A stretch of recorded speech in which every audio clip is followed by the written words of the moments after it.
Mateo 9 y luego vamos a leer Mateo 12, verso 9 del capítulo 9.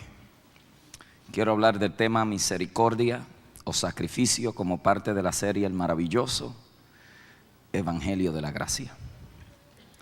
Pasando Jesús de allí, vio a un hombre llamado Mateo, que estaba sentado al banco de los tributos públicos, y le dijo: sígueme. Y se levantó y le siguió.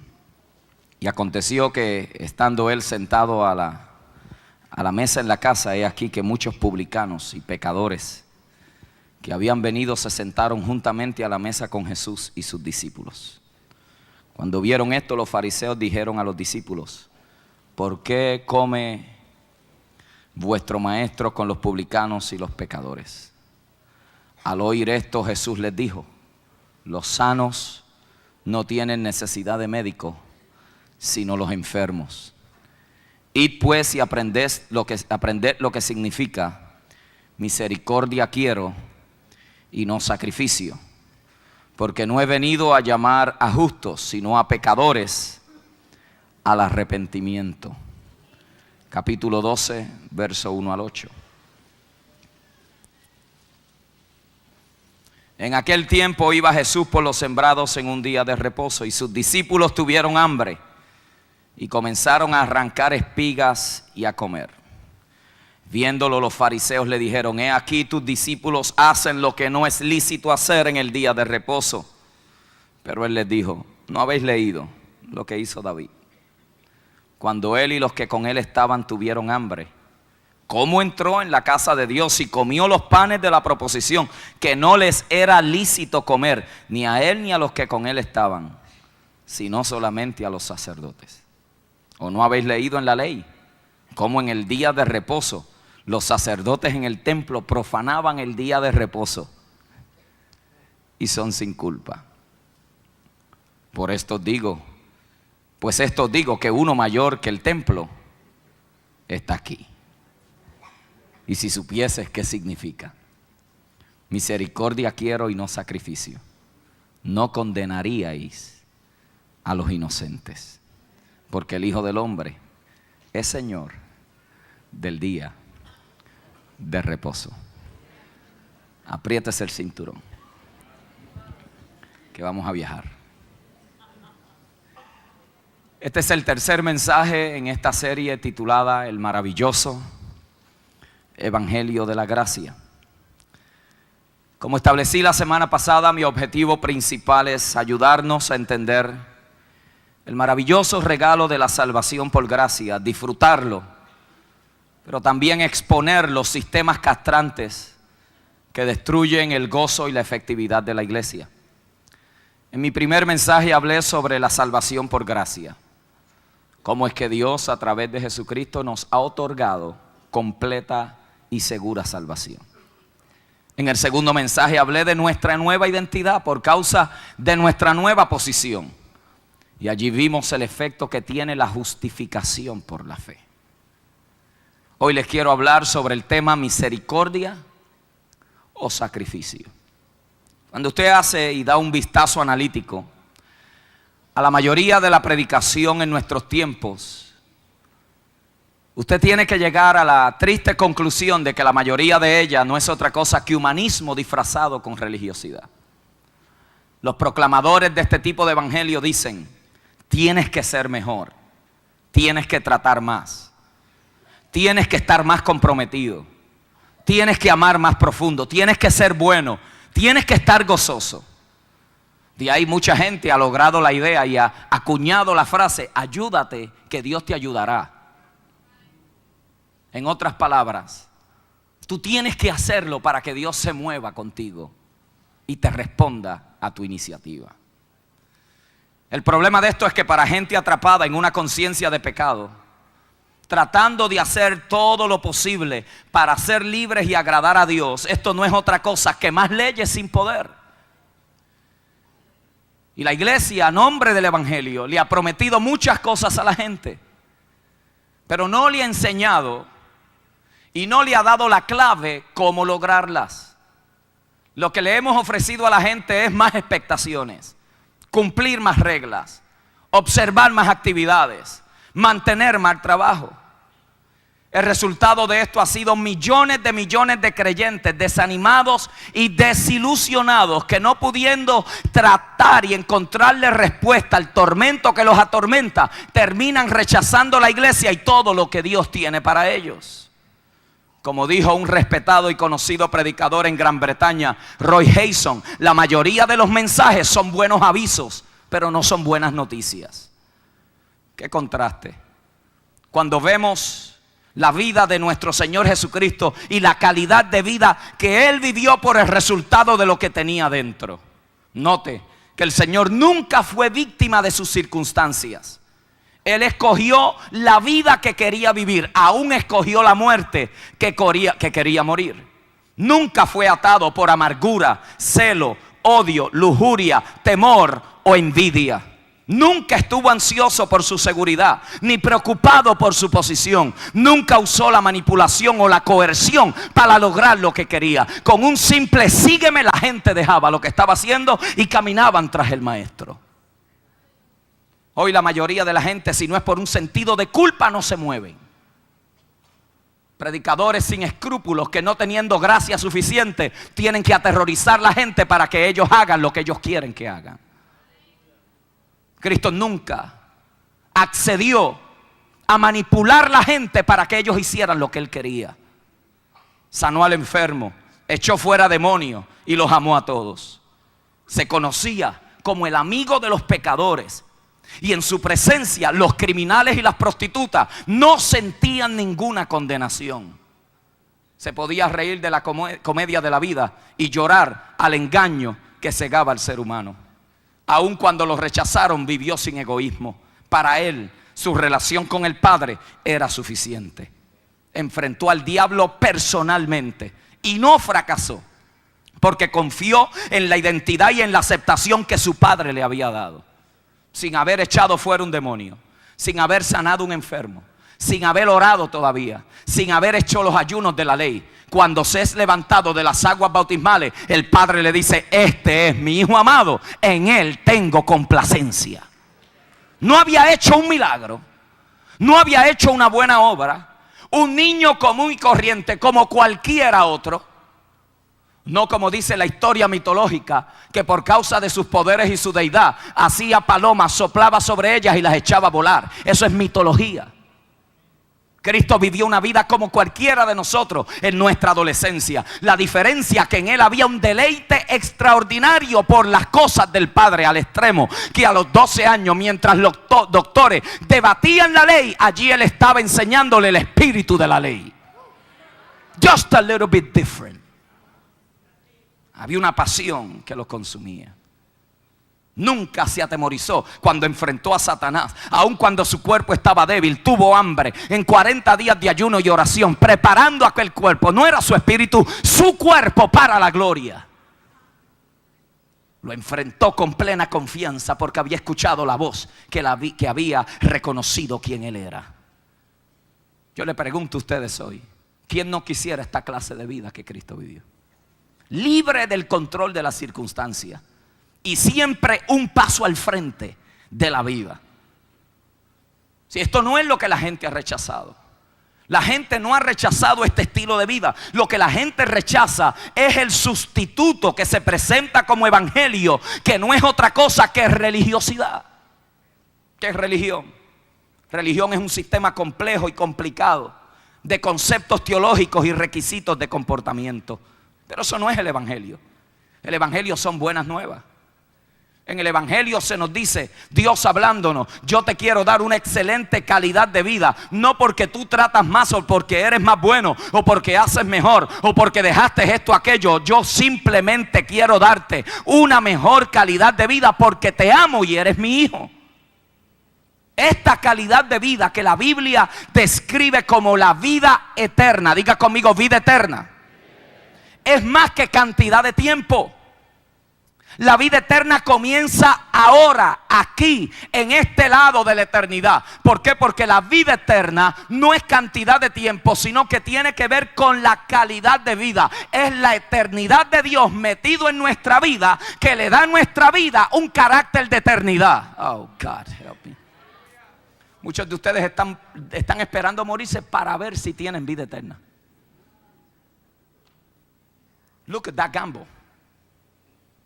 Sin embargo, cuando yo leo lo que Cristo dijo en Juan 10:28, y yo les doy, no le daré, les doy vida eterna, y no perecerán jamás, ni nadie los arrebatará de mi mano. Mi Padre que me los dio es mayor que todo, y nadie le puede, oh God, arrebatar de mi mano.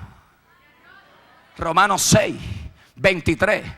Pero nosotros nos hemos concentrado en la primera parte. La paga del pecado es muerte. I know that. Lo que a mí me interesa es la próxima parte, después que yo he conocido a Cristo. Más la dádiva, el regalo, el derecho, el privilegio, la bendición de Dios en Cristo Jesús es que vida eterna en Cristo Jesús. Diga conmigo, eso es gracia. La gracia te dice, deja tú de tratar. Dios te dice, yo quiero hacer eso que para ti es imposible. Yo lo quiero hacer en ti. En vez de tú de seguir tratando, Dios te dice, ya yo hice el trabajo difícil por ti. Ahora lo que tú tienes que hacer es descansar y trabajar en mi poder. Y recuerda, después de haber hecho todo lo que puedes en mi poder, y con todo y eso te encuentras corto y fallando, recuerda, hijo mío, te amo, te amo, te amo, te amo y te amo. Y no hay nada que me puede evitar que te pueda seguir amando. No importa de dónde hayas venido, qué niñez hayas tenido, qué experiencias amargas en la vida hayas tenido. No importa si te crees menos que nadie. Lo que te quiero recordar en mi gracia es que te amo, simplemente te amo. Esto era lo que a los fariseos le volaba la cabeza. Ellos no podían entender esta dinámica de que Cristo podía sentarse en la mesa con pecadores y no se contaminaba con ellos. Si su religiosidad los había cegado tanto que los convirtió en gente inflexible, arrogante, carentes de amor, carentes de misericordia, siempre a la defensiva y abusivos de su prójimo. Estas son las características de los fariseos también del siglo XXI. Y antes de que usted piense que estoy hablando de los fariseos del tiempo de Cristo nada más, estoy hablando de nosotros también. Porque hoy vamos a descubrir hoy que mucho de nuestro llamado evangelio no es otra cosa que fariseísmo. No es otra cosa que el legalismo envuelto en algunas fraseologías de gracia, pero por dentro estamos peor que los fariseos de aquel tiempo. El fariseísmo es más que una secta religiosa. Es una actitud, es una mentalidad. Es un sistema y una mentalidad legalista que lo que hace es que reduce a Dios a mi limitada interpretación, a un set de doctrinas e institucionalismo religioso carente de amor y carente de misericordia. El legalismo reduce a Dios a que si no es lo que yo he interpretado, eso no puede ser de Dios. Consideren esto en el tiempo del Señor y qué podemos aprender de esa gracia. Los dos eventos nos muestran que Cristo confrontó y señaló que los fariseos no habían entendido lo que quería decir misericordia y sacrificio. Y ayudarnos a entender la diferencia entre ambos nos va a dar un mayor entendimiento de cómo es que la gracia opera en este lado de la vida y cómo nosotros podemos esquivar y eliminar legalismo en nuestra vida. Lo primero que tenemos que entender es lo que es sacrificio. Este término es bien conocido en todas las religiones del mundo. Desde quemar hijos para calmar un Dios, hasta ponerse bombas y a nombre de Alá explotar en medio de una comunidad o de un autobús lleno de gente. La idea que presenta ese sacrificio es que si yo hago algo, Dios se moverá a mi favor. Pero la realidad del asunto, hermano, es que Dios fue el que trajo el concepto del sacrificio. Él fue el primero que sacrificó un animal para poder expiar o redimir los pecados del ser humano caído. Y la idea que presenta el sacrificio es ofrecer algo de lo cual nosotros somos dueños por algo más importante de lo que nosotros tenemos.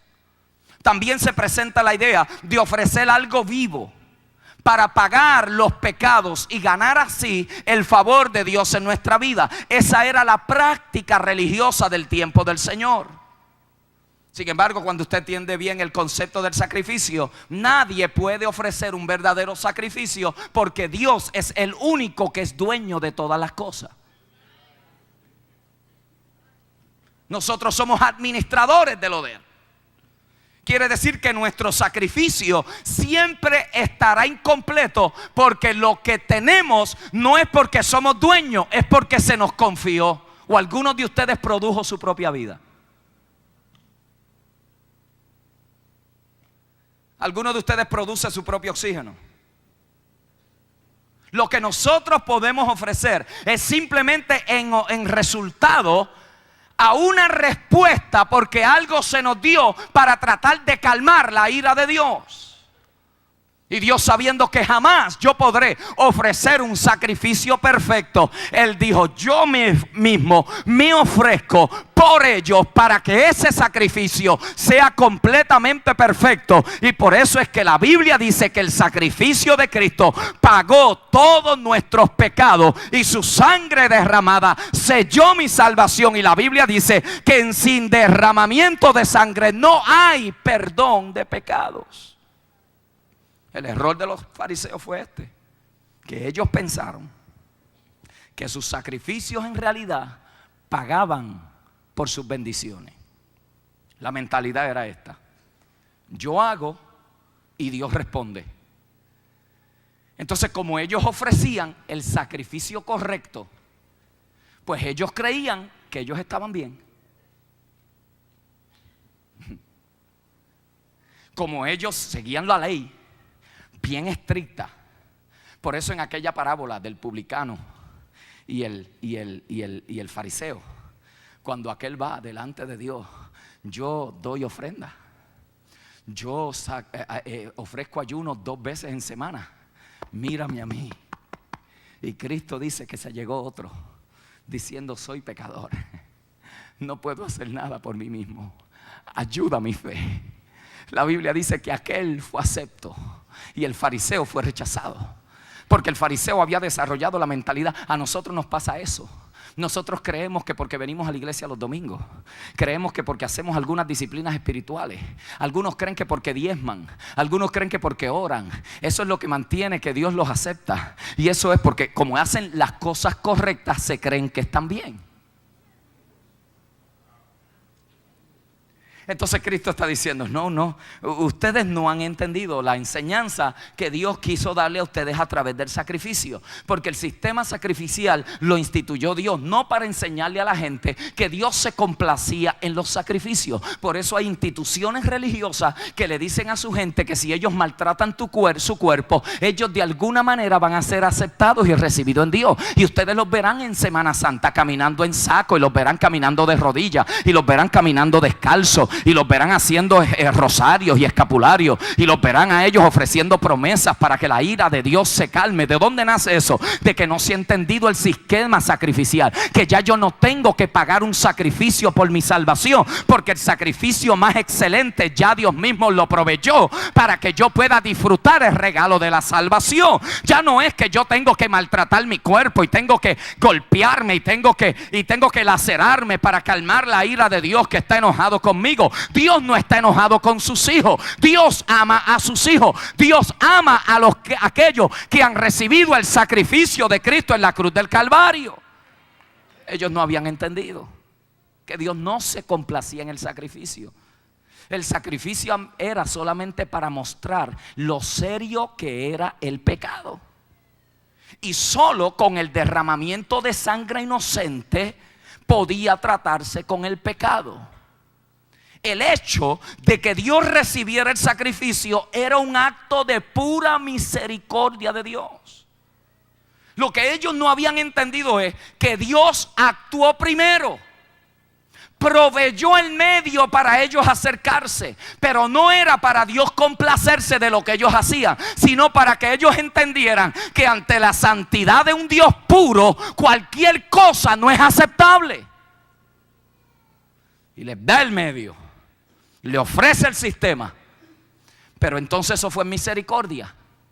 Ellos dijeron, si nosotros hacemos el sacrificio es que estamos bien, e invalidaban la fe que tenía que ejercitarse cuando ellos se acercaran al sacrificio que iban a ofrecer. Ellos no entendieron que misericordia es antes que sacrificio. Y los dos eventos bíblicos que leímos nos ayudan a entender ese dilema. Noten el primero, Mateo capítulo 9. Jesús está comiendo con la mafia. Lea la historia. Ellos eran los cobradores de impuestos. La gente los odiaba. Porque aparte de que eran los cobradores de impuestos, hacían que la gente pagara mucho más de sus impuestos. Les robaban a la gente. Por eso en la enseñanza de uno de los capítulos de la Biblia, aquel que era un cobrador de impuestos, cuando viene y se arrepiente, dice, ay, le tengo que devolver a la gente 4 veces por todo lo que le robé. Noten dónde está Cristo sentado. Está sentado con unos pecadores, publicanos, cobradores de impuestos. Y cuando los legalistas ven aquello, le dicen, le dicen a sus discípulos, de hecho, lo tienen que haber dicho un poquito alto porque el Señor lo oyó. Mira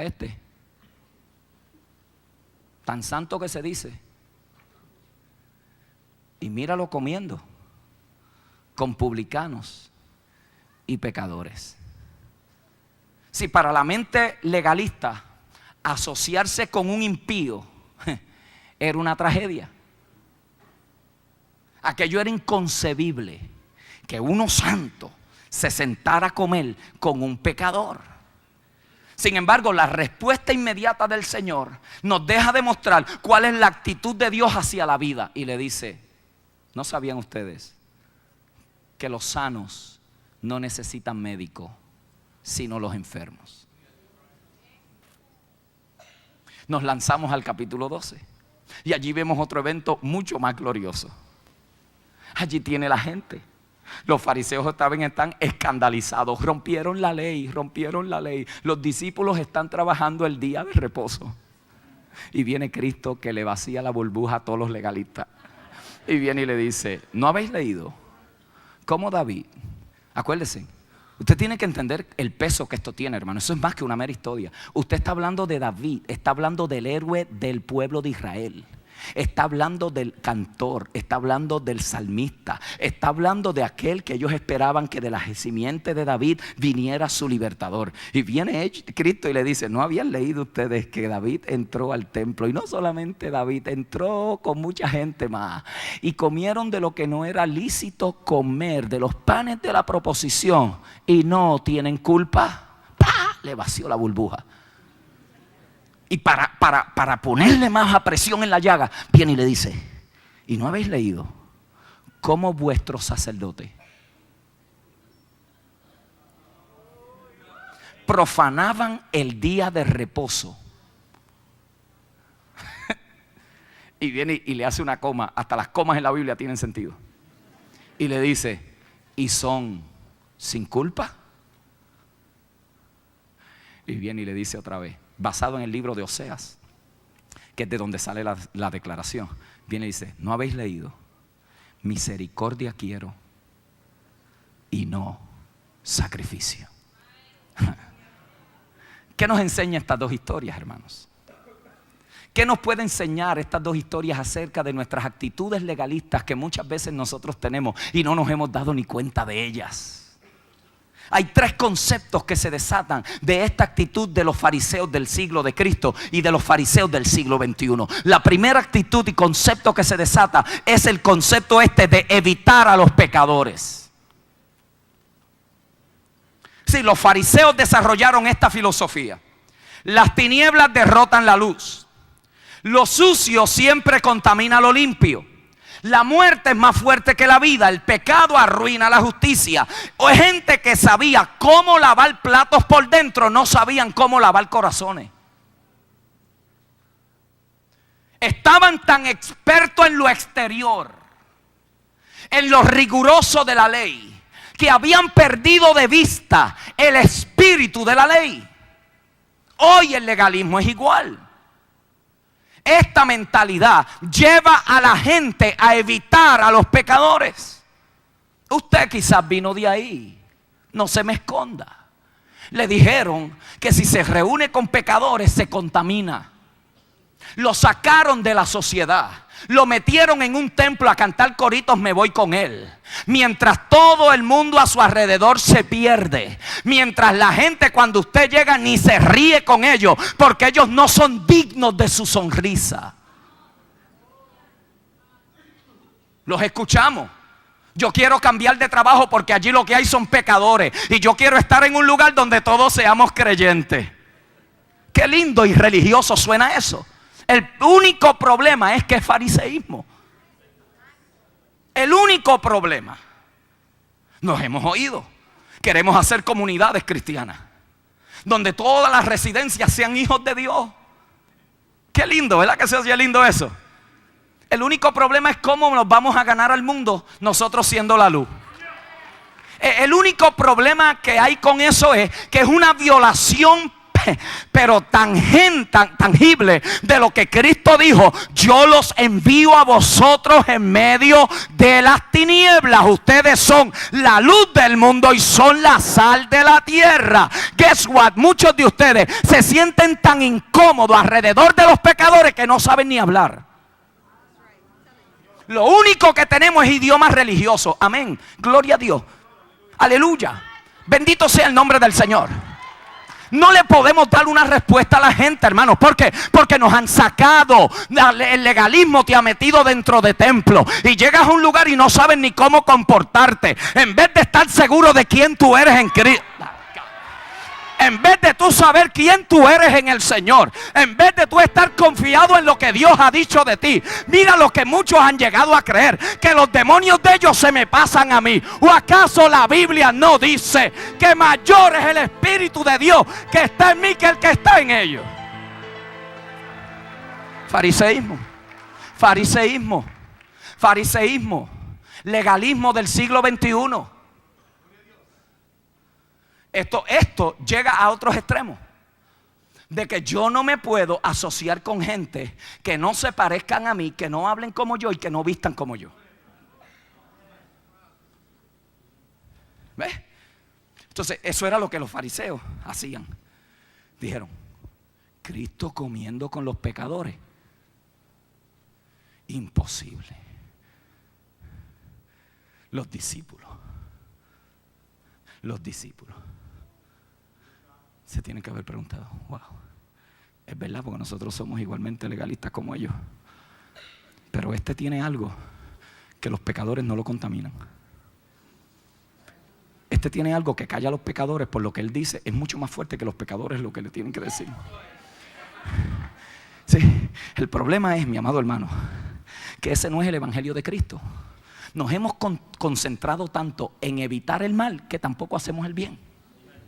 Nos hemos enclaustado dentro de 4 paredes para nosotros proteger nuestra pureza y nuestra santidad y no contaminarnos con el mundo, que el mundo camino al infierno a 100 millas por hora, y nosotros aquí cantando que el Señor venga ya para podernos ir con él. Qué egoísmo tan legalista, tan diabólico, tan farisaico. Nos hemos concentrado tanto que se nos ha olvidado que Él dijo: ustedes son la luz del mundo. Y yo no he visto una luz que alumbre en otras luces. Todas las luces alumbran bien donde hay tinieblas. A esa oficina te llevó Dios. A ese trabajo lleno de adúlteros te llevó Dios. A esa oficina lleno de perversos, de borrachones, de adictos a la droga, de mujeriegos, de fornicarios, allí te llevó Dios. Ay, pastor, y si me contamino. Si te contamina es que tú no conoces al Dios de la gracia. Sí. Entonces tenemos gente evitando Los pecadores, eso es fariseísmo.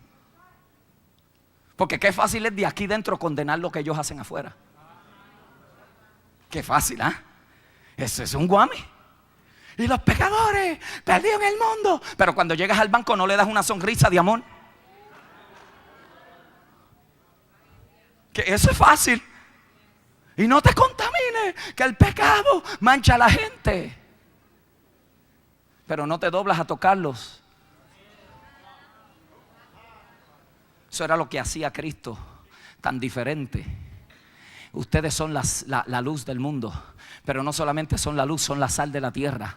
Los que evitan la putrefacción, los que evitan que se siga corrompiendo. Hoy la iglesia está espantada. Mira, hermano, yo soy un pensador. A mí cualquier cosa no da. Este asuntito de que han sacado a Dios de las escuelas.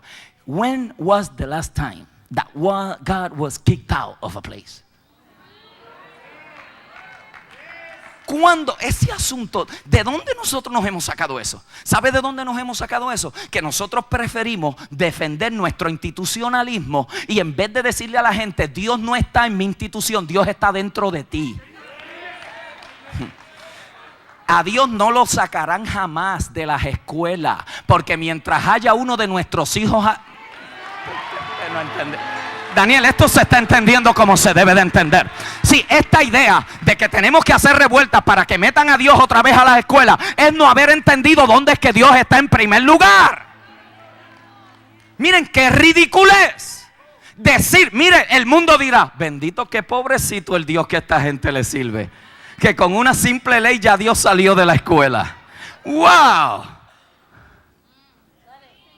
Y no nos damos cuenta que en el sistema de nosotros que estamos democráticos, si tú quieres oración en la escuela, tienes que también que permitirle a los brujos, a los espiritistas, a los nueva era, a los perversos, a los pornógrafos que tengan sus clubes también. ¿Por qué mejor no somos un poquito más astutos? Les enseñamos a nuestros hijos lo que ellos tienen adentro. Y escúcheme bien, no hay maestro que le pueda decir a nuestros hijos que no ore. No hay maestro sobre la faz de la tierra que le pueda decir a nuestros hijos que no puede servir. No hay maestro que le pueda. Entonces nosotros acá, oh, Dios, los he sacado de la escuela, bendito. Hermano, vamos a vigilar para que metan a Dios. ¿Sabe por lo que tenemos que vigilar? Para que la iglesia salga del fariseísmo castrante que los ha hecho alejarse del mundo y nos metamos donde Dios dice que debemos de estar.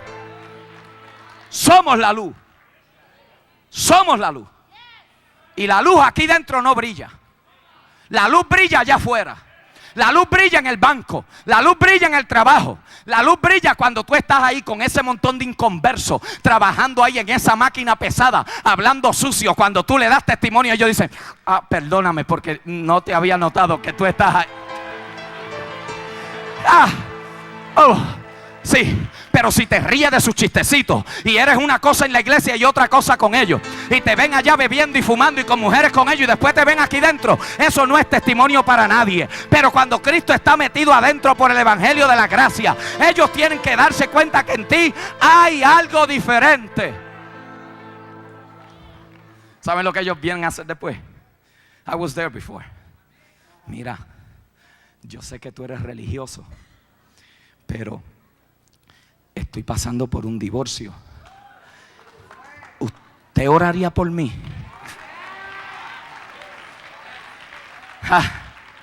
Si los fariseos decían, eviten los pecadores,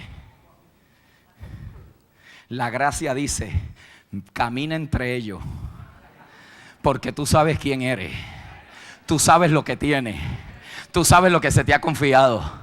No te intimides delante de los pecadores. No te intimides con sus malas. Hay gente, hermano, que están tan llenos de religión que oyen una mala palabra y se ponen hasta nerviosos. Ay, yo no oí eso. Oh, please, hermano. Eso es fariseísmo. Eso es tratando de mostrar una santidad por fuera, pero por dentro estamos huecos, vacíos, carentes de vida. No atraemos a nadie. Nuestra vida no es lo suficientemente atractiva para que otros deseen lo que nosotros tenemos. Fariseísmo. Evitar los pecadores. Una iglesia, hermano, atemorizada nunca podrá afectar al mundo positivamente. Oiga bien eso. Una iglesia atemorizada nunca podrá afectar al mundo positivamente. Nunca. No importa las vigilias que hagamos. No importa los 40 días de propósito. Si salimos de aquí y no sabemos quiénes somos y lo que Dios nos ha dado en nuestro espíritu y quiénes somos para Él, jamás afectaremos nuestra gente alrededor, porque no tenemos una identidad sana y correcta de quienes nosotros somos en Cristo. La segunda actitud que se desarrolla en el fariseísmo es que la institución es más importante que la persona. O sea, lo que el fariseísmo hace es que reduce a Dios a reglas, a regulaciones y a restricciones, en vez de abrir los ojos al panorama y la belleza de la verdad eterna de Dios. Y aquí fue donde los fariseos se confundieron. ¿Cómo es posible que nos venga a decir que David, que lo que hizo estaba mal y es sin culpa, y que los sacerdotes lo que hicieron son sin culpa? ¿Por qué? Porque Dios no está interesado en defender la reputación de tu institución. Dios está interesado en el cumplimiento de su eterno propósito, aunque tú y yo en todas las ocasiones no lo entendamos. Oh, God. Cuando en las iglesias, hermano, la institución es más importante que la gente, los mensajes son de piedra en vez de vida. Sí, quizás algunos de ustedes no se pueden identificar con esto, porque en este tipo de iglesia el instrumento es de dolor, no de sanidad. El divorciado en este tipo de iglesia es un creyente de segunda clase. Most of you cannot relate to that stuff. Most of you cannot. It's hard for me to relate. La única forma de entenderlo es a través de la gracia. Muchos de nosotros, en defensa de la institución del matrimonio, hemos permitido que mujeres se les dé muerte por no decirles sal corriendo de esa situación. Just a thought. Just a thought. Defendemos más la institución que la gente. Y para que la gente no diga nada, le permitimos que mueran a veces en el sistema castrante en el cual ellos se encuentran, para contar de que no aparezcan como divorciados en la sociedad. Just a thought. Defendemos más la institución. Los divorciados en este tipo de organización no tienen vida. No tienen experiencias positivas. El abusado, el enfermo, el paralítico, el deforme, el anormal, el que está siendo transformado de pecados horribles, es rechazado, marginado y expulsado porque daña la reputación de la institución. Muchos de nosotros, si viniera alguien aquí con manerismo, ustedes se escandalizarían. Muchos de ustedes dirían, ¿cómo va a ser? ¿Cómo van a subir a alguien ahí? En vez de tener la mano como un hombre, la tiene así. Yo los oigo. Los vemos caminando diferente, gente que no tiene culpa, que no son así. Los criticamos, los juzgamos, los señalamos, hacemos chistes de ellos. ¿Sabe lo que es eso? El fariseo dentro de nosotros saliendo y diciendo, este puede dañar mi reputación de machito así que yo me veo. Y yo me veo muy fuerte. ¿Y cómo voy a caminar con este que cuando habla pone el dedito así?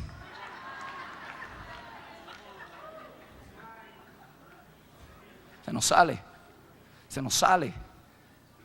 Esta gente quería defender más su institución que la gente. Y Cristo tiene que bregar con ese dilema y tiene que trabajar con ese asunto y le tiene que responder. Mire, mi amado hermano, yo tengo que imaginarme que cuando Cristo le dijo, y sus sacerdotes no se dieron cuenta que profanaban el día de reposo y son sin culpa. Aquello, Cristo lo que está diciendo es, de quien ustedes se glorían cometió pecado, y porque ustedes ahora no hablan de ello. Y están hablando de mis discípulos que simplemente lo que hacen es recogen espigas en el día de reposo porque tienen hambre. ¿Acaso no habías leído que misericordia quiero y no sacrificio? No entendemos el panorama de Dios. No entendemos. A veces nos vamos a los extremos, hermano. Y hay organizaciones que usted no se puede reunir con ellos porque usted no viste igual, no camina igual, no habla igual, no pertenece a su denominación. Hay denominaciones que nunca invitarán a un predicador que no sea parte del grupo de ellos. Now you tell me si eso no es fariseísmo.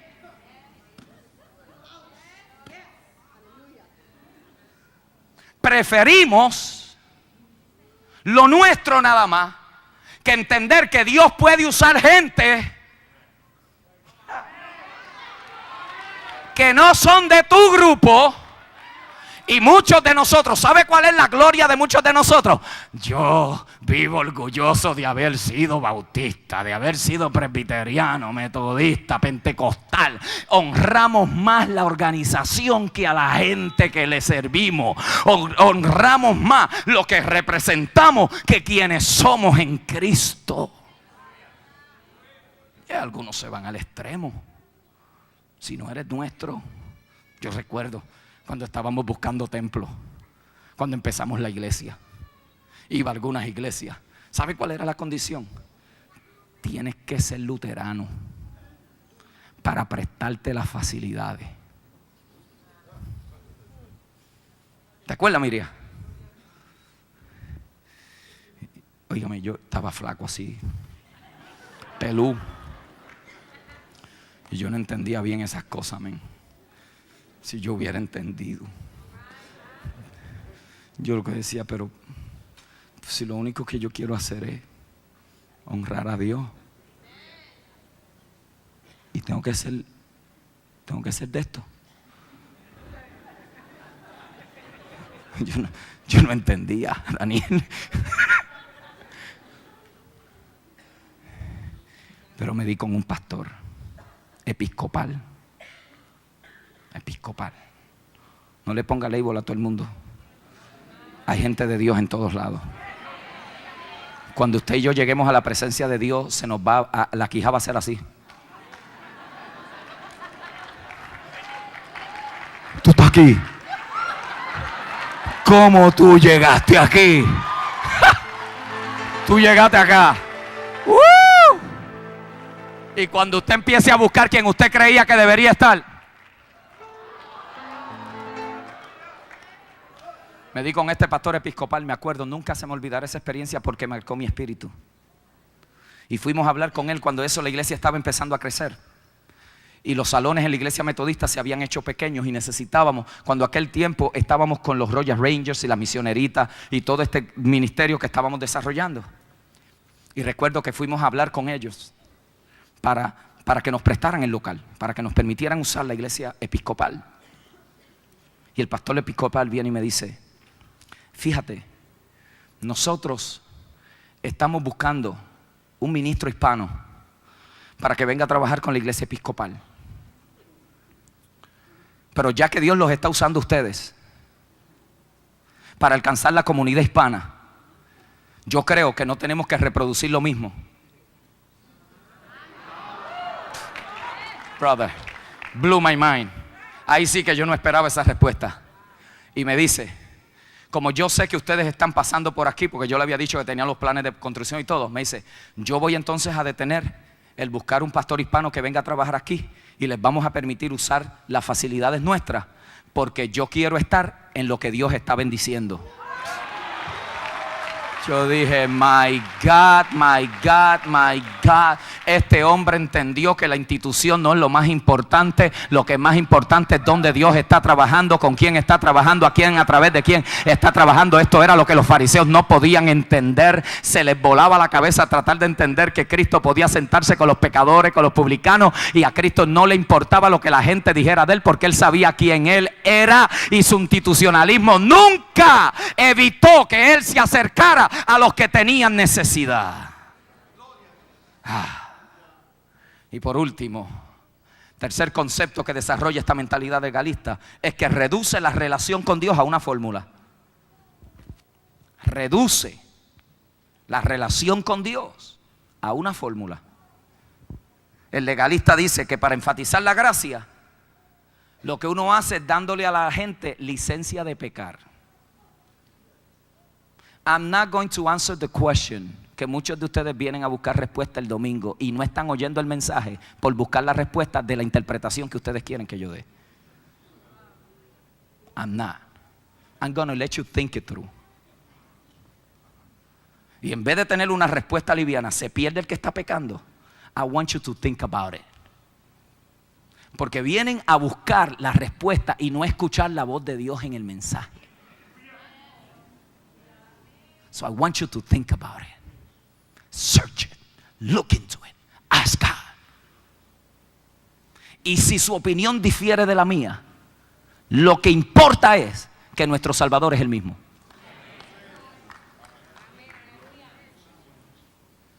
Como Martín Lutero dijo, fuiste lavado con la sangre, entonces eres mi hermana. Todo lo otro, second nature. De que si usted cree que tenemos que adorar así y otros no creen que hay que adorar, son más. Miren cómo algunos de los pentecostales se refieren a otros hijos de la fe, los fríos.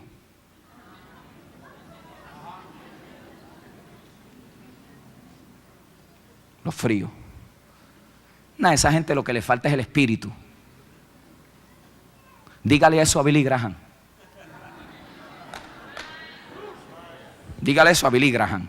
Que a Billy Graham lo que le falta es el espíritu, porque no lo vemos en iglesias pentecostales.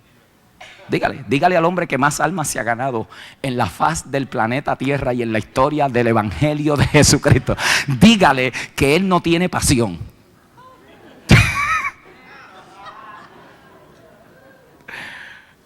Se nos cae la teología. Es lo que Cristo está bregando con esta gente. Se nos cae porque reducimos a Dios a un set de normas, a un set nada más de interpretaciones que si no lo entiende como yo lo entiendo, Dios no puede estar con él. Eso era lo que a los fariseos les robaba el pensamiento. ¿Cómo es que este está diciendo que David entró al templo, comió lo que era ilegal y ahora es sin culpa también? No puede Dios ser reducido a una mera fórmula. Escuche bien, en el legalismo Dios es reducido a un botón que uno aprieta. Para yo poder ser aliviado, el reino se reduce a solo principios aplicados para yo poder experimentar la vida sin dificultad. ¿Sabe cómo eso le llama la vida? Idolatría. Donde uno es el centro del planeta, donde Dios es un medio para yo alcanzar un fin, donde Dios no es lo máximo, ni yo le sirvo a Él por su eterno propósito, sino que Él me sirve a mí para sacarme de sufrimiento. Idolatría, el ser humano es el primero. Yo uso a Dios para que me saque de todos mis males. Pero cuando usted se acerca a la gracia no hay fórmula, porque la relación con Dios no es una fórmula o la combinación de requisitos. La gracia es una invitación a completa comunión, donde la solución al pecado es misericordia, donde no es el sacrificio, es la vida, donde no es por legalismo, es por relación, no por religión. La mentalidad de lo que yo hago causa que Dios se mueva. Escuche esto, reduce aún las disciplinas de la oración, del ayuno, de la meditación, de la reflexión. Las reduce a simplemente obras y más trabajo. En otras palabras, si oro más, Dios me va a dar más. Si doy más, Dios me va a dar más. Pero las promesas no son fórmulas, sino invitaciones de encuentro con el que yo puedo profundizar en intimidad con Dios. Por eso muchos de ustedes no saben si sus 2 días de ayuno fue suficiente o sus 3 horas de oración bastan, porque siempre están inseguros de si su sacrificio llegó a mover la mano de Dios. ¿Lo habrá aceptado Dios? Y los que viven por esta mentalidad de sacrificio, escuche, nunca saben si han sacrificado lo suficiente. La gente que se acerca a Dios por su sacrificio son desilusionados. Los que se acercan en base a la misericordia reciben todo lo que Dios tiene, porque la fe en lo que Dios ha hecho por ellos es lo que activa la mano de Dios, no en lo que ellos hacen para tratar de impresionar a Dios. Los que viven en y por la gracia saben que no fue su iniciativa lo que estableció su relación con Dios, sino que fueron sobrecogidos por su amor de Dios y ellos respondieron en fe. ¿Ves? Cuando nosotros no podíamos acercarnos a Dios, Él se acercó a nosotros. ¿Qué produce este tipo de relación, hermano? Gozo, misericordia. ¿Qué produce el uno vivir en la mentalidad de la gracia y no del legalismo? Un gozo genuino, que no depende de lo que yo hago, sino de lo que Él hizo por mí en la cruz del Calvario. Sin embargo, el legalista, como nunca está seguro, el gozo está ficticio. y varía en la intensidad de sus obras es lo que determina la calidad y la intensidad de su gozo. Permítame terminar con esta ilustración. ¿Cuántos de ustedes han visto un certamen de belleza aquí? No es pecado, levante así. Just relax, it's okay. Algunos no van ni al cine a ver una buena película porque esa es silla de escarnecedores. That's another thing.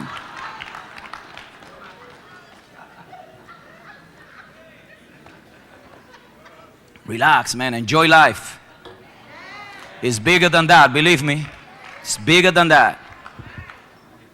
Bigger than that. No se vaya a sentar a escuchar porquerías que profanan a Dios.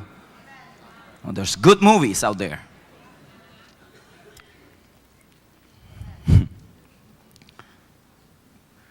Los certámenes de belleza.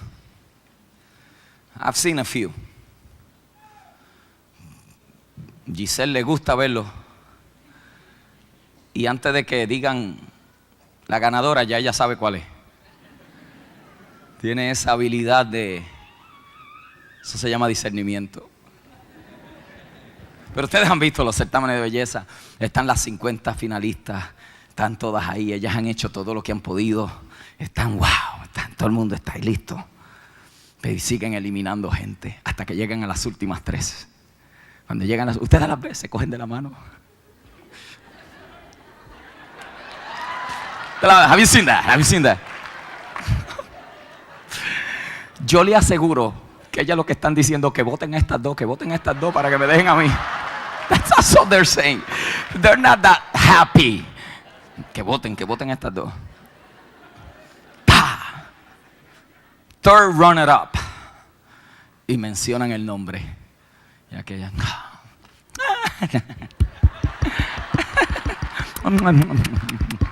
Y se va.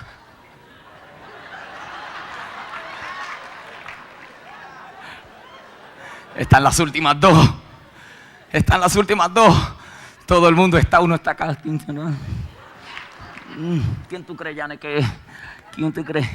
Y uno está acá. Y están ellas dos. Second runner up. Ay, dicen el nombre. Y aquella dice, oh, no fui yo.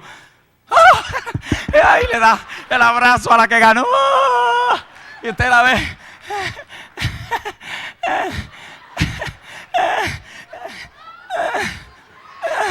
Por a ver si habrá sido yo la ganadora o no habrá sido yo la ganadora. No sabe si fue o no fue. Y la otra que descubrió que era. Pero mientras esta estaba saliendo, ustedes notan el gozo ficticio que tiene. Porque lo único que a ella la consuela es que es verdad que no ganó, pero tampoco es tan mala como las otras que estaban también en el certamen de belleza. Así hay muchos de ustedes aquí. Ustedes no están todavía del todo allá arriba porque no se sienten buenos suficientes. Pero como tampoco son tan pecadores como los otros, no se sienten tan mal. Por eso el gozo es ficticio. Entonces de semana a semana varía. Porque el único consuelo es, yo no soy tan malo como los adictos, pero no soy tan bueno como el pastor. So déjame hacer algo para ver si yo puedo alcanzar esto que a mí me falta. Y es una inseguridad tremenda. Pero la ganadora, cuando descubrió que ganó, ¿ustedes la han visto? ¡Ah! Se le cae la corona, empieza a abrazar a todo el mundo. Ella no sabe qué hacer. ¿Sabe por qué? Porque ella sabe que ella tenía la misma oportunidad de perder que todos los demás. Pero los jueces dijeron, esta es la que va a ganar. Yo no sé si usted me está entendiendo. La única diferencia entre mí y un pecador no es que yo vengo a la iglesia, es que Dios en su gracia, en su gracia, cuando yo confié en su sacrificio, me dijo, Tommy, ganaste el concurso. Aquí está tu corona. Por eso es que se nos dice más que vencedores. Por eso es que se nos dice nación santa, pueblo adquirido por Dios, real sacerdocio. Ustedes no han visto que nunca entrevistan la que llega a segunda. porque es un riesgo. Yo hubiera querido ganar, pero definitivamente lo que hice no fue suficiente. Pero me consuelo en saber que no soy tan gorda como las otras que perdieron. ¡Qué alivio! Pero oigan la ganadora cuando la entrevistan. Yo le doy gracias a Dios por mi papá. Mami, thank you. Thank you, thank you, thank you, papi. Thank you.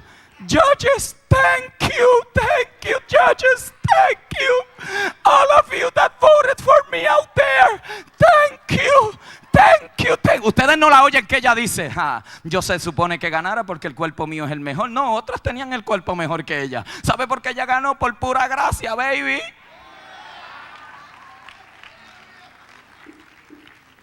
So, cuando a mí me entrevisten, cuando en aquel glorioso día nos paremos allí todos, José Tomás Moya, ¿cómo usted ganó?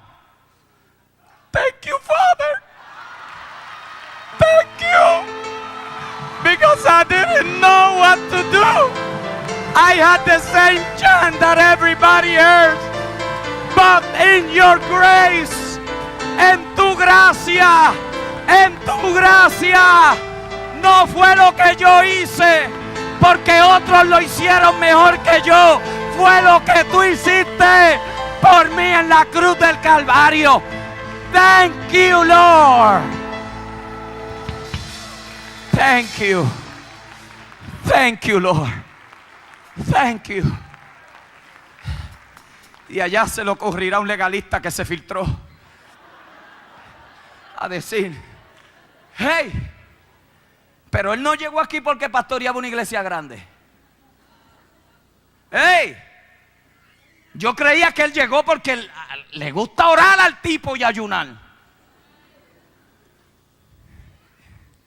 El padre le diría, ¿no habéis leído que aun cuando él me sirvió y confió en mi sacrificio, aún pecó mientras estaba allá?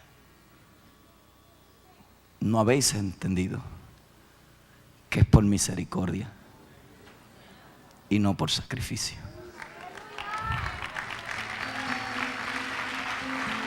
Por su gracia estoy aquí.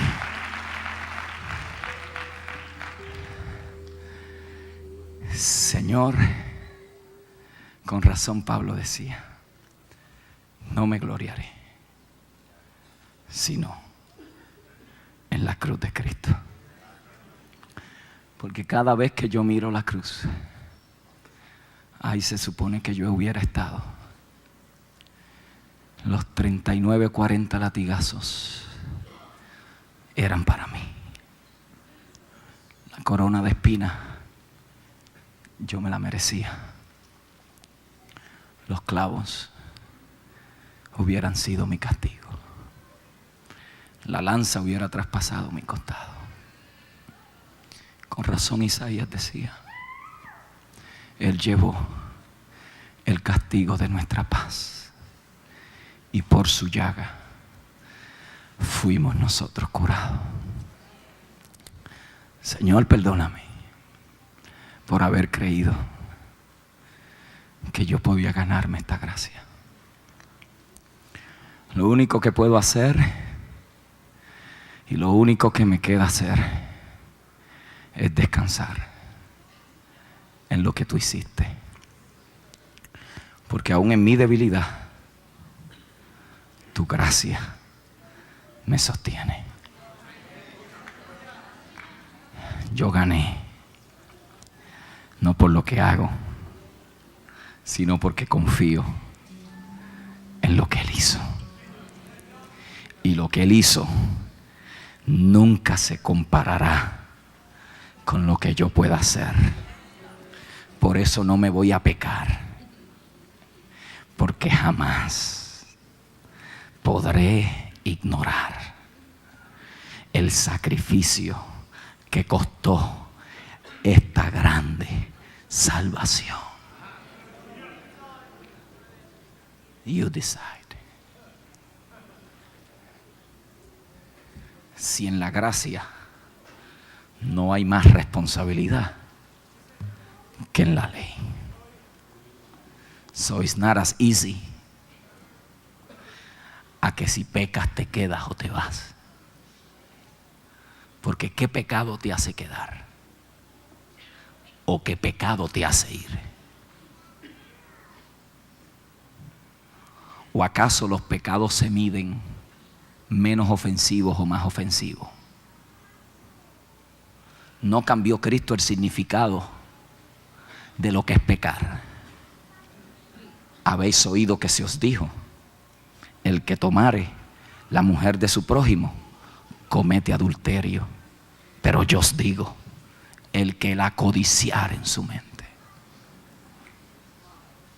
Unos se ven, pero los otros no se ven. You tell me. ¿No es esa la gran enseñanza del hijo pródigo? Que mientras uno se fue a desperdiciarse en el pecado, cuando viene de regreso, el padre sale a su encuentro y había un legalista metido en la casa, cuestionando por qué el padre se alegraba tanto de aquel que había venido arrepentido. Y miren lo que le dice el hijo legalista: yo llevo sirviéndote tanto tiempo y he hecho todo lo que tú dices, y no me has dado ni uno de tus corderos para celebrar con mis amigos. Y el padre le dice: hijo, si todo lo que yo tengo es tuyo, what's the problem? Que estaba concentrado en el otro y no en el padre.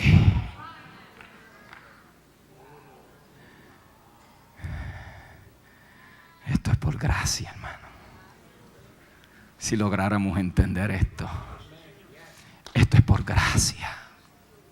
Mire, esto es tan libertador que yo le decía a Janet ahorita ahí, le digo: Janet, tú ves esta atmósfera que está aquí dentro. Esto es resultado de la gente entender que no está viniendo aquí a manipular a Dios con su adoración. Lo que está sucediendo, Daniel, ¿tú sabes lo que es? Que venimos aquí a celebrar lo que somos. Y como hijos, y algunos a veces llegan así: ten misericordia de mí, porque esta semana te fallé. No soy digno. Prefería ser como uno de tus jornaleros. No merezco tu gracia. Para cuando miremos al Padre a los ojos, Él dice: no, levántate, confiesa tu pecado, traerme la sortija, traerme la túnica, ponerle sandalia, que este a quien yo esperaba ha regresado a casa. Maten el cordero más gordo, hagan la fiesta más grande, porque este que estaba perdido ha sido encontrado. Mi oración es que los que son de la casa no echen a perder su herencia por estar mirando lo que sus hermanos hacen. Celebra lo tuyo, disfruta lo tuyo, gózate en lo tuyo, exalta a Dios cuando llegues aquí. Mira, aunque haya fallado, abogado tienes. Y como tú no estás practicando el pecado, tú lo que pasó es que fallaste. Porque si estás practicando el pecado, no te has convertido. Porque los que son de Dios no pecan. Pero pecamos. Pero si pecamos, abogado tenemos para con el Padre, pero no practico el pecado. Y hallo esta ley en mí, que queriendo hacer lo que quiero no lo puedo hacer, y queriendo evitar el pecado me encuentro haciéndolo. Ahora tengo este gran dilema en mí, pero ¿qué haré?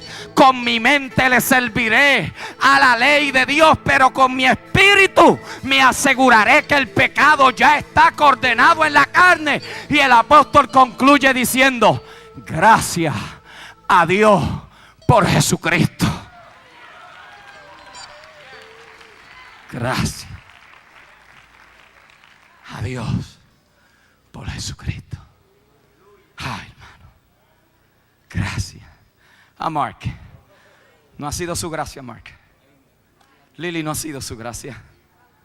Germán, no ha sido su gracia. Elena, tell me si no ha sido su gracia. Javier, Nancy, díganme, no ha sido su gracia.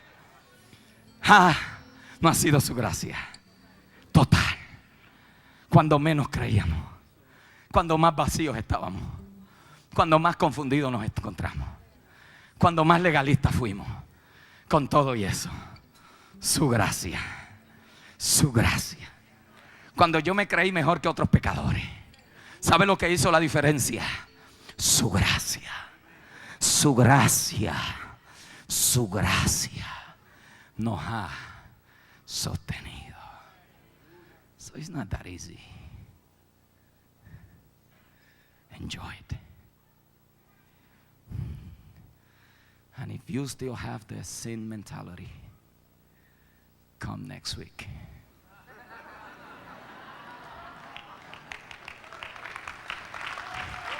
Come next week. Y vamos a ver, porque en la gracia no perseveramos en el pecado. Se supone que era hoy, ¿verdad? Algunos legalistas están diciendo, ¿lo ven? Yo vine a escuchar eso. ¿Sabe por qué nos amamos? Por su gracia. Esto a mí me ha revolucionado, Carlos. Esto a mí me ha sacado las medias de sitio. El majarete se convirtió en tembleque. Just a whole mess. Su gracia. Quizás aquí hay gente hoy que ha tratado de agradar a Dios. Man, and you go to church, tú rezas tu rosario, pones tus velas, tienes la Biblia en el Salmo 91. You know, te confesaste al sacerdote. And you try so hard, you did try. Yo no estoy diciendo que tú no eras honesto. Lo que pasa es que estaba sinceramente equivocado. And you know what I think? Que hay gente que aún estando sinceramente equivocado encuentran a Dios en los lugares que nosotros jamás nos pensaríamos que van a encontrar a Dios. ¿O acaso no habéis leído cómo David entró al templo y se comió los panes de la proposición? Y con él los que estaban con él, y fue sin culpa. ¿Creen ustedes que Dios no se puede revelar donde a Él le dé la gana revelarse? This is bigger than me. So quizás tú trataste. ¿Y sabes lo que Dios hizo? Dios vio tu corazón. Vio tu corazón. Y al ver tu corazón, dijo, yo tengo que encaminarlo. Yo tengo que encaminarla. Yo tengo que dirigirla a un lugar para que pueda oír cómo es que verdaderamente yo le amo. Y por de esas cosas de pura gracia, llegaste aquí hoy. No porque somos mejores, sino porque Dios te ama. Y hoy te quiere dar la oportunidad de que le conozcas en su gracia. Habrá alguien aquí que dice, Pastor Moya, yo soy una de esas personas. Yo he buscado a Dios en todos los lugares equivocados. Yo he practicado la meditación, el budismo. Yo he practicado el hinduismo. Yo he practicado el catolicismo, espiritismo. Man, you've tried all. buscando a Dios. Pero yo quiero decirte hoy, Dios vino a encontrarte a ti hoy. Habrá alguien aquí que levanta su mano y dice: pastor, yo quiero a Cristo en mi vida hoy. Habrá alguien aquí. Habrá alguien. ¿Dónde hay? ¿Dónde? Levante su mano en alto. ¿Dónde? Aquí. Bendiciones. Bendiciones. Habrá alguien más que dice: pastor Moya, Dios te bendiga allá atrás. Si son tan amables y se levantan y vienen aquí al frente, simplemente queremos orar, no le vamos a hacer pasar una vergüenza. Queremos presentarle el maravilloso plan de la verdadera salvación. ¿Habrá alguien más aquí? ¿Habrá alguien más aquí que dice: pastor Moya, yo necesito salvación? Le tengo que confesar que todo lo que yo he tratado me ha dejado igualmente vacío. Todo lo que yo he buscado me ha dejado igualmente hueco. Pero hoy yo te he hablado de la vida, vida eterna. ¿Habrá alguien más que levanta su mano? Déjame ver tu mano. ¿Habrá alguien más? Dios te bendiga, jovencito. Ven, no sigas buscando. Don't keep searching. Come. Levántate de tu banca ahí donde estés y ven. Ven, te están esperando con brazos abiertos y te estamos diciendo: bienvenido a la familia de la fe. Bienvenido. Habrá alguien más que dice: pastor Moya, hoy entendí, hoy comprendí que no es mi esfuerzo, no son mis velas, no son mis promesas. Hoy lo que me hace salvo es el sacrificio de la cruz de Cristo, y cuando yo lo recibo, para mí hay vida eterna en Él. ¿Habrá alguien más que levanta su mano? Déjame ver tu mano. Levántala en alto. Si el pecho se te quiere salir, el corazón está palpitando, no es otra cosa que Dios tratando con tu simple y con tu frágil humanidad. ¿Habrá alguien más? ¿Alguien más? Oiga bien, aquí hay otro grupo de personas que fueron los que volvieron atrás. You try so hard y nunca pudiste vencer. Y cuando te acercabas a alguien para que te ayudara, lo que te daba era más fórmula. Trata más, esfuérzate más, ven más a la iglesia. Pero nunca te dijeron lo que la gracia hace por ti. Dios te bendiga. Dios te bendiga. Y en tu lucha interna volviste al mundo. Pero sabes, en el mundo encontraste que tampoco hay nada. Let me tell you something. Bendiciones. Bendiciones. Bendiciones. Ven. Alguien más dice: pastor, yo tengo que volver a la casa de mi padre. Yo tengo que volver. Yo estoy viviendo en un vacío insoportable. Estoy viviendo en un vacío terrible. Hoy es un día para yo volver a la casa de mi padre. Oye, ¿sabes? No te va a condenar. No te va a repudiar. No te va a decir: pecador, te fuiste después que te amé. No. Te va a decir: mi hijo se había perdido, pero ha sido encontrado. Maten el becerro gordo, que hay fiesta, porque uno más ha regresado a la casa del Padre. Habrá alguien más que dice: pastor, yo tengo que reconciliarme con Dios en este día. Let me see your hand. Let me see your hand. Let me see your hand. Let me see your hand. Praise the Lord. Solo su gracia. Ponte de pie.